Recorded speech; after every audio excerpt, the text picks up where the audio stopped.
Hi guys, welcome back. I got a question regarding comparison between non-leading ledger and extension ledger. So in this video, I'm going to explain both the concepts step by step with practical use case so that it is going to help you.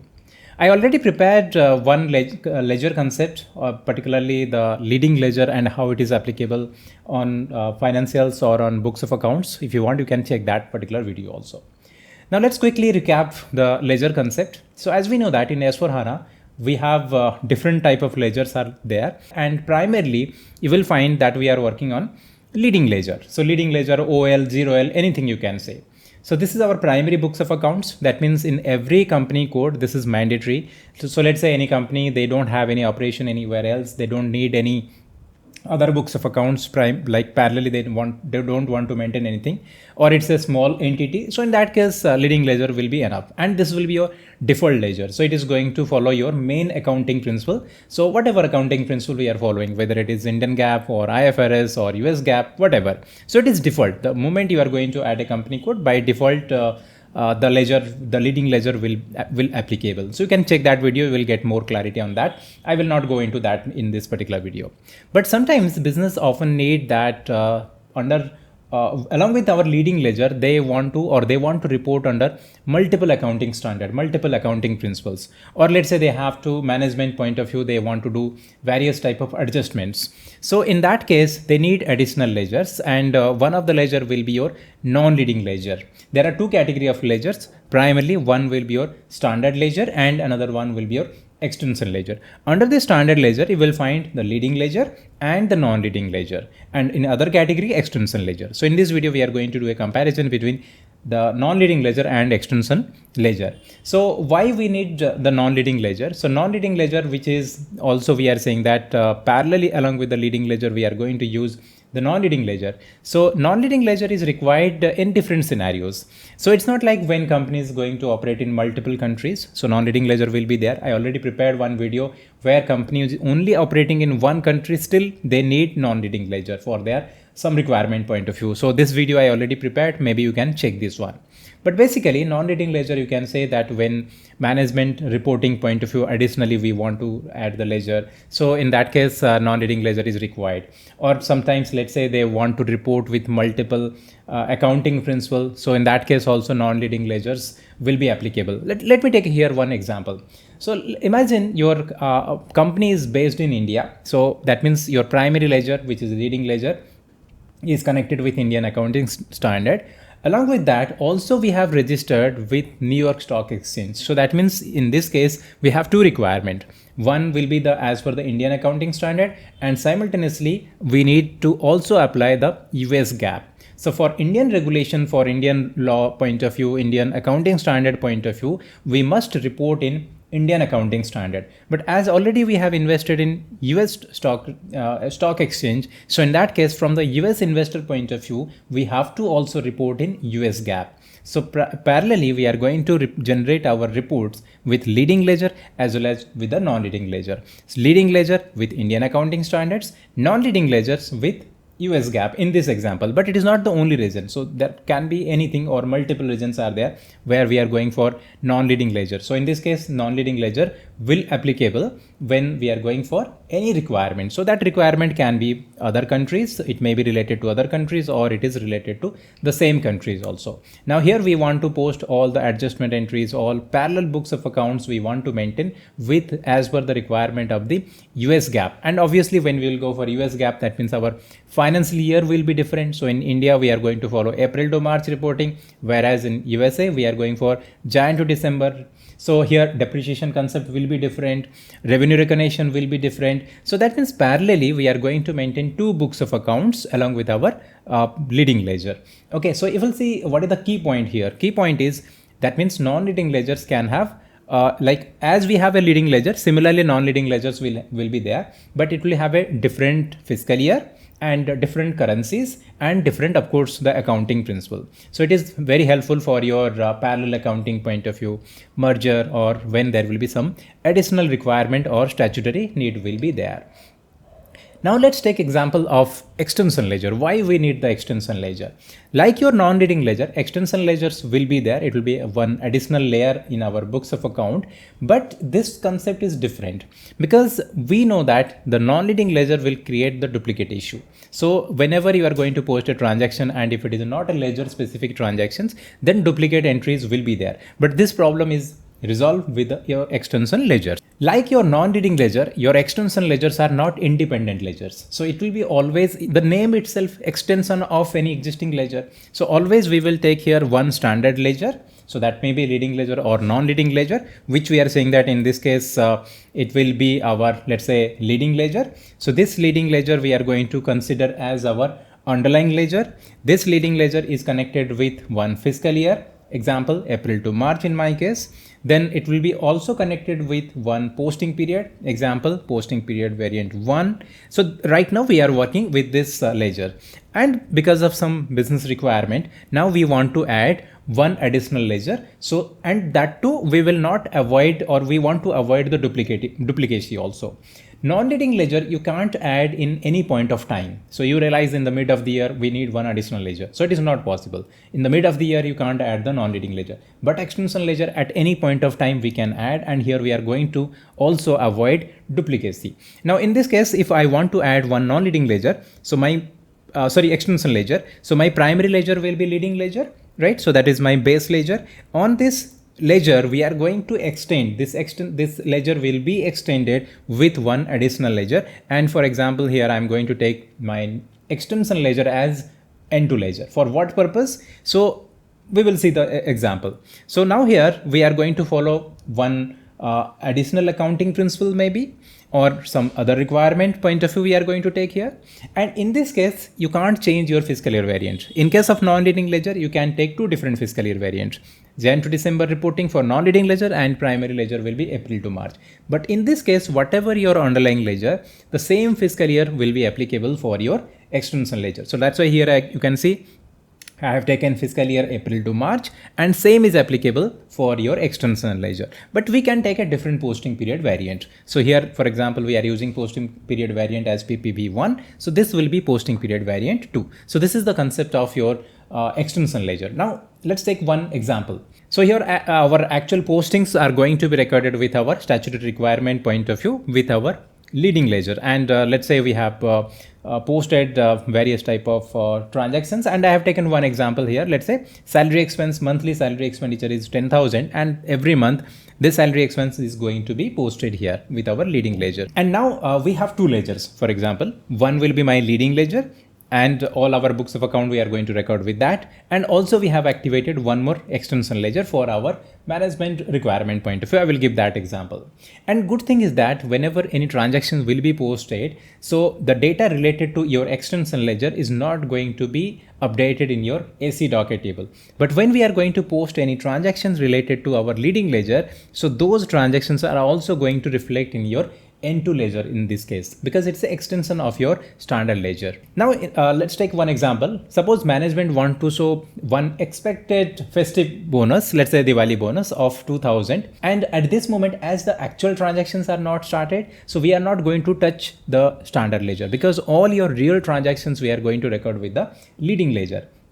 As here bonus is not yet approved, means bonus is not yet released, so that's why it's not actual transaction, but they want to post this delta entries or this additional entries, that particular 2000 in our books of accounts. So in this case the use of extension ledger will be applicable. This is one example, but in this case extension ledger will be applicable. Accounting entry will be when actually we are going to make the payment. So actual entry, accounting entry will be your salary account is going to debit and bank is going to credit. So every month this is the transaction we are going to post. But in this case bonus expense is one additional expense we are going to pay. So bonus expense is going to be, let's say 2000, and our provision is going to be credit in this case. So bonus for provision is going to credit. Now let's check this one in the system, and we will see how the leading ledger entry will be there and how the extension ledger entry will be there. So I'm going to check first the leading ledger entry. So I will go to FAGL L03. Suppose I want to see all the salary expenses from June to till now, means till September. So here I'm going to take the date range June till 30th September. So here I have selected the salary account 4003, and here I have selected the date range from 1st June to 30th September, and here I have selected our primary ledger or leading ledger. Now let's see how much actual transactions are posted in this case. 34,000, and this data also you will find in your AC docket table. Now if we are going to take the extension ledger, so I have taken here, let's check in this particular company code what are the different ledgers are activated. Okay, so I want to see in this particular company code how many ledgers are activated. So you will find multiple ledgers are there, but in our example we are mainly going to check the data related to leading ledger and data related to our extension ledger N2. N1 in this case non-leading ledger. So this one you can see leading ledger is linked with local GAAP, means Indian accounting standard point of view. This one is with US GAAP, that is related to non-leading ledger, and this N2 ledger is our extension ledger, and this extension ledger you can see it is connected with your leading ledger. Okay, so whatever the data related to leading ledger, same you will find here for your extension ledger also. Okay, so this is the structure. Two other ledgers are there, N3 and N4, those are also extension ledger, but right now I am explaining the ledger N2. Now I want to see same parameter I am going to take.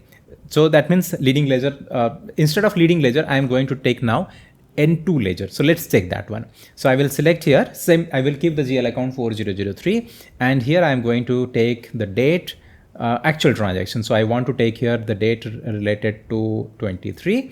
Okay, and I'm going to run it. So at this moment also I can see this extension ledger is also updated with, sorry, I have not changed the ledger. So I will change the ledger to N2 and execute. So I can see here the 34,000 is there, and I can see these are the documents are available. Now to verify whether this extension ledger is going to generate any duplicate document or not, so I'm going to check these documents 17, 28, 29, 30. So all these documents I'm going to check in my AC docket table, and we will verify whether this is going to generate it in duplicate document or not, because this is a really a good point here related to our extension ledger. So we will check in AC docket table. So here I have specified the ledger is N2, company code is Z200, and let me add here all the documents which is there in the report. So this is N2 ledger, and document number 1017, 1017, 10028. So all our salary expenditures every month posted. So 10028, 10029, 10029, and 10030 also. Okay, and let's see whether AC docket table is updated or not. Nothing is there. Right, so I can see here the table is not updated with anything, whereas I can see the report is there in my extension ledger. So this is the beauty of your extension ledger, because extension ledger physically is not going to generate any document. However, I can see in the report. Now till now we have not used the extension ledger. The real use of extension ledger is not there. Now I want to post a bonus entry. So bonus expense is going to debit, bonus provision is going to credit, when this entry will be there on 30th September, because this month we have to generate this provision. Now let me check the document here. So I already posted the document, so I will check the document with reference to, so here I'm going to check the document posting date should be 30th September, and right now you can see leading ledger I have selected. If with this entry we are going to get that 2000 entry, then process will be wrong, because Diwali provision, it's a provision, actual transactions are not there. So when actual transaction is not there, so leading ledger should not be updated. If you are going to update the leading ledger, that means you are violating the rule, accounting standard, you are violating the law. Okay, but we want this provision so that it should reflect in our P&L. Now let me execute 30th September entry. No. So in this case, the entry is not, it seems like entry is not posted. Now I am going to change my ledger from N2 and execute. I can see the document is there, and this is a different document. This is the use of your extension ledger. In this case, you can see salary expense is debited 2000 and bonus provision is there 2000. Now, if I am going to run my GL report, so if when I check the leading ledger entry, it was updated with 34,000.